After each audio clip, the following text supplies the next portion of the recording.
Hi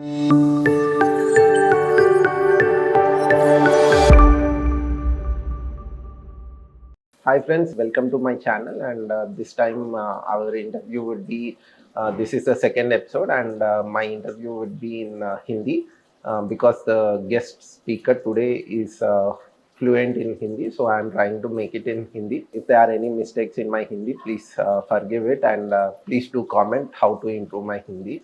And in the next video, I'll definitely make an improvement in my Hindi. So आज का guest के बारे में बताने के लिए he is very experienced like 25 years into the industry, and he had done his MCom. He had finished his BCom. He was working as a government employee, and we will learn like how his journey from a government employee transformed to a mutual fund distributor. He's been in the industry since 2001. Many might even not heard of MFT in 2001. So we are interacting with such a legend, and he's a common man. But let's start with his introduction, and let's meet with Mr. Narendra Ji. So Narendra Ji, Namaskar, Abhishek ji. नमस्कार sir. Thank you very much. You invited me, हाँ sir. and बड़ा I'm lucky कि I'm with you. हाँ And I sir. will tell myself my journey शुरू से लेकर अभी तक. हाँ तो सर. मेरा जर्नी कोई एक्स्ट्रॉर्डनरी नहीं, सिंपल जर्नी. आम आदमी हूँ मैं. हाँ सर. मेरे को पढ़ने का बहुत शौक था. हाँ तो मेरे डैडी को बोला मेरे को yes you can study whatever. Earlier तो मैं जॉब में लग गया किसी भी तरह, क्योंकि उस टाइम में 2090 में when I complete my MBA, या उसके पहले 84 के पहले जब ग्रेजुएशन हुआ तो जॉब में लग गया मैं. And I was doing that simple job चल रहा था. साइमल्टेनियसली मेरा एक एग्जीक्यूटिव इंजीनियर कनेक्टेड हुआ. वो कहता है कि यार कि आप और पढ़ाई क्यों नहीं करते.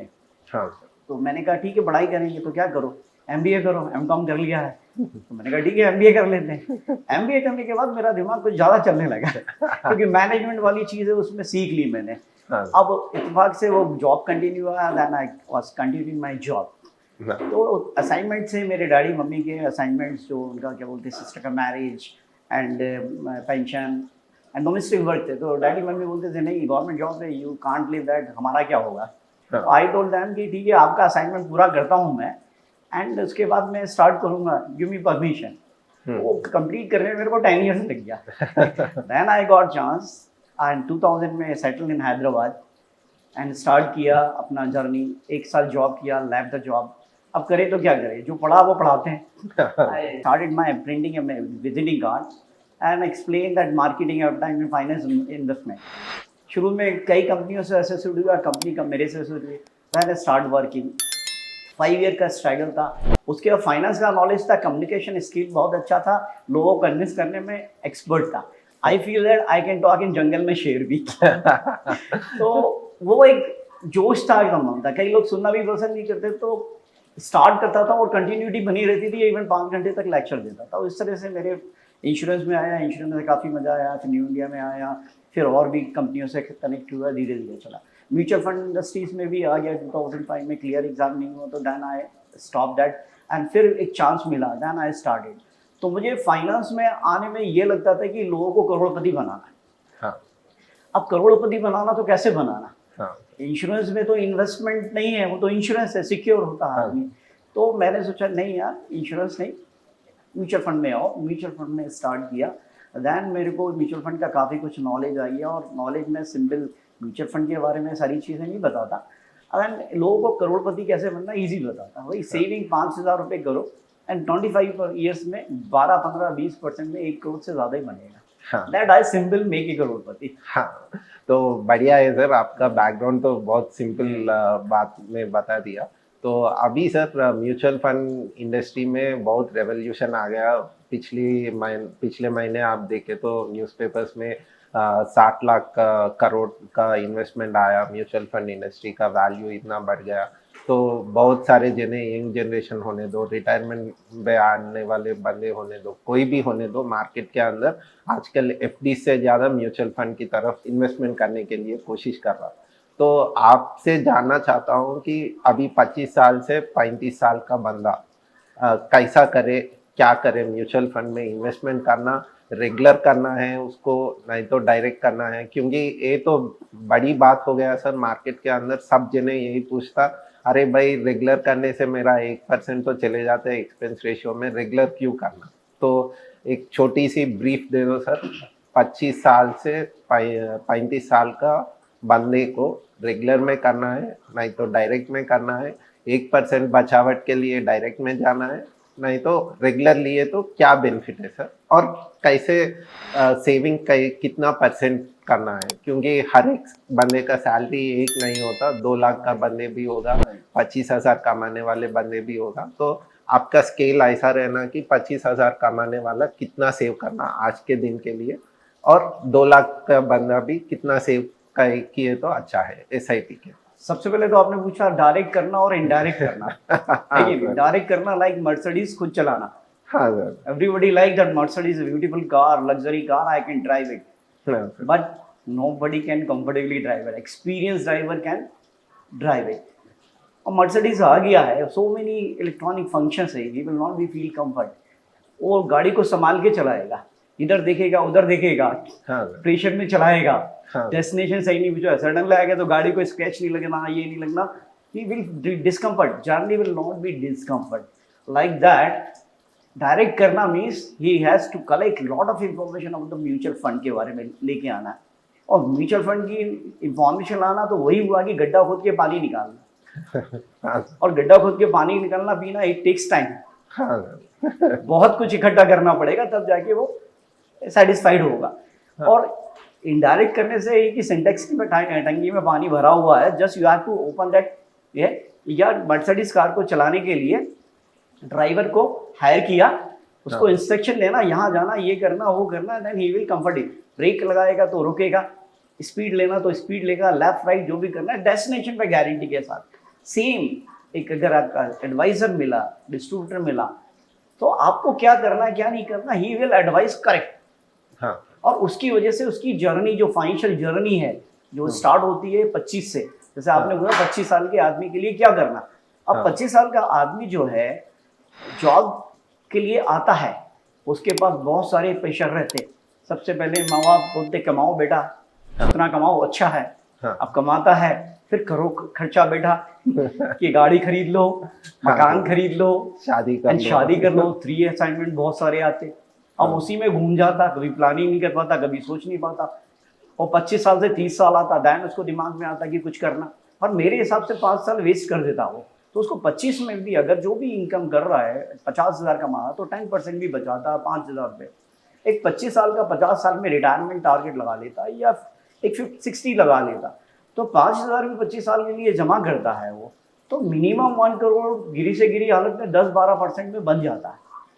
कैलकुलेशन करके देख लो आप, कैलकुलेटर उठा के। तो ये 25 साल वाले के लिए तो ईजी है, ईजी जर्नी। मतलब 40 की स्पीड में गाड़ी चलाई, कंफर्टेबली यू रीच, जर्नी को भी एंजॉय करोगे, बर्डन नहीं रहेगा। Am I right wrong? अब आपने कहा कि वो जर्नी मिस कर गया, 25 से 30 आ गया, 35 भी आ गया, क्योंकि रिलायबिलिटीज थी, सब हो गया, बच्चा भी हो गया, अब डबल उसको असाइनमेंट आ गया, बीबी तो था, बच्चा भी आ गया, तो 35 में खर्चे भी बढ़ गए, बहुत ज्यादा बढ़ गया। तो अभी उसको ज्यादा मेहनत करे, क्योंकि टाइम उसके पास 15 या 20 साल है। 50 या 55 या 60 में होगा तो 15-20 साल ही उसको, तो उसमें उसको ज्यादा बचाना पड़ेगा। एटलीस्ट कम से कम 10,000 से लेकर 25,000 रुपये बचाना पड़ेगा। एक मिनिमम 1 करोड़ क्रिएट करना है उसको, तो आराम से हो जाएगा। तो 30 से 35 वाले के लिए होगा। फिर भी उसने भी मिस कर दिया गाड़ी, अरे मेरा बच्चा है, ये है, मेरे को अभी और आगे टाइम लेने दो, बच्चा भी 5th क्लास में 6th क्लास में, उसकी फीस है, बर्थडे, ये मिस कर दिया। अब 40 में एक अकल आती है, अभी फाइनल स्टेज पे आ गया, I have very less time, मेरे को बच्चे का हायर एजुकेशन कराना है, रिटायरमेंट सेटलमेंट करना, और उसका मैरिज का प्लान सेटलमेंट करा। अभी पैसे भी बहुत आते हैं उसको, अब क्या करूँ, बहुत बड़ा क्वेश्चन आता। पैसे तो बहुत है, पर जमाऊँ कहाँ, कैसे, किस तरह से, कोई उसको मिलता नहीं है, और ड्यूरेशन बहुत शॉर्ट है। तो वो शॉर्ट टर्म में कमाने की सोचता, पर शॉर्ट टर्म में पैसे नहीं बनते हैं। एटलीस्ट कम से कम 15 से लेकर 25 साल चाहिए। तो वो प्लानिंग क्या करता है, 10 साल या 15 साल। तो वो सिक्योरिटी भी चाहता और पैसे बनना भी चाहता है। तो अगर सिक्योरिटी चाहता है तो ऐसे स्कीम में लगाओ 10-12%। अब कौन सी स्कीम में लगाओ, तो बहुत सारी स्कीम है। अब सिक्योर चाहिए तो बैलेंस एडवांटेज फंड है, उसमें डाल सकता। अब हाँ। 25 वाला है तो स्मॉल कैप में भी डाल सकता, फ्लैक्सी कैप में भी डाल सकता था। लार्ज कैप में डालने की जरूरत नहीं है क्योंकि वो तो सिक्के 12 के अंदर रहते हैं, तो ये आराम से 25 वाले की लेगा, 30 वाले का लार्ज कैप में और मिड कैप में मिक्स करके लेता तो उसका जर्नी हो जाता। तो 40 वाले के लिए जो पूछा आपने, वो उसको बैलेंस एडवांटेज और इक्विटी टाइप के जो 50-50 डेट फंड और उसमें दे तो उसका बहुत सही तरीके से। अब एक 60 साल का बंदा है, हाँ मेरे पास बहुत सारा पैसा आ गया, अब मुझे तो पैसा भी बनना और रेगुलर भी आना और मेरी नेक्स्ट जनरेशन के लिए भी चाहिए। हाँ तो मैं ये सजेस्ट करता हूँ, पैसा बहुत सारा है, एक तो रेगुलर इनकम ले लो आप। हाँ। अगर सपोज करो कि 1 करोड़ के करीबन है तो लमसम जमा कर दो, एफडी में मत जमा करो। जनरली लोग ओल्ड एज वाला एफडी सोचते हैं कि मेरा सेफ पैसा, तो म्यूचुअल फंड में भी सेफ है, कहीं डूब के लेके नहीं भाग जाएगा। एवरीथिंग है सेवी, RBI and government of India लगे हुए, तो डूबने के कोई चांस ही नहीं है। तो अगर इन्वेस्टमेंट कर देता बैलेंस एडवांटेज फंड में तो उसको 8 से 10% रिटर्न आएगा, अगर उसको आराम से रेगुलर इनकम आएगी, he will be happy and next generation को ऑटोमेटिक नॉमिनी को मिल जाएगा। हाँ और अगर 50 वाला अपने ग्रैंड सन के लिए कुछ गिफ्ट करना चाहता है, उनका वेल्थ क्रिएशन चाहता है, तो अगर ग्रैंड सन आ गया 1 साल का है, हर महीने के लिए सिप डाल दे, या जब तक जिंदा है तब तक करे, बाकी फिर वो उसके बच्चे लोग कर लेंगे। एंड अगर लमसम 1 लाख रुपए का गिफ्ट कर दे एंड छोड़ दे 25 साल 50 साल, मिनिमम 10 करोड़ से 100 करोड़ बन जाएगा। तो मेरा कहने का मतलब life is very easy financially. लोग इजी तरीके से समझना, वेरी सिंपल। वो म्यूचुअल फंड का फंडा है, ये large cap, mid cap, small cap, age group, ये ग्रुप, सिंपल तरीके से बताना। हाँ तो सिंपल थिंग ना सामने वाले को समझ में आता और इजी तरीके से समझाने से कनेक्ट हो जाता और इजी तरीके से कर लेता। हाँ तो I think I have given very simple तरीके से सिंपल समझने वाला। हाँ सर, मैं तो 25 साल से 35 साल का पूछा था, आप तो 60 साल तक चले गए, तो ठीक है सर, ज्यादा और लगे तो, हाथ हो गया वो 1 साल। तो 60 साल तक आप लेगेसी प्लानिंग भी कवर कर लिया। हाँ, तो लेगेसी प्लानिंग के लिए छोटा बजट अच्छा है सर, ज्यादा बजट नहीं है। समझो मेरे पास अभी रिटायरमेंट हो गया, छोटा मोटा सरकारी नौकरी था, तो मेरे पास जो पेंशन आया था मेरे पोते को देने के लिए मेरे पास 3 लाख बचा हुआ है। अभी 3 लाख सेविंग करने में आदमी को ये सोच में जरूर पड़ता कि अरे भाई 3 लाख में क्या मिलता भाई, आज तो 50,000 खुद का खर्चा निकल जाते, तो 3 लाख में क्या सेविंग करूं। तो इसके लिए आप क्या बोलते सर? आप तो छोटा पहले ही बोल दिया लेगेसी प्लानिंग का करेंगे 1 लाख से बोल के, पर अगर 50 साल भी नहीं है, 3 लाख से कुछ देना है पोते को, तो कैसा करेंगे सर? देखिए, छोटा बड़ा कुछ भी नहीं होता है।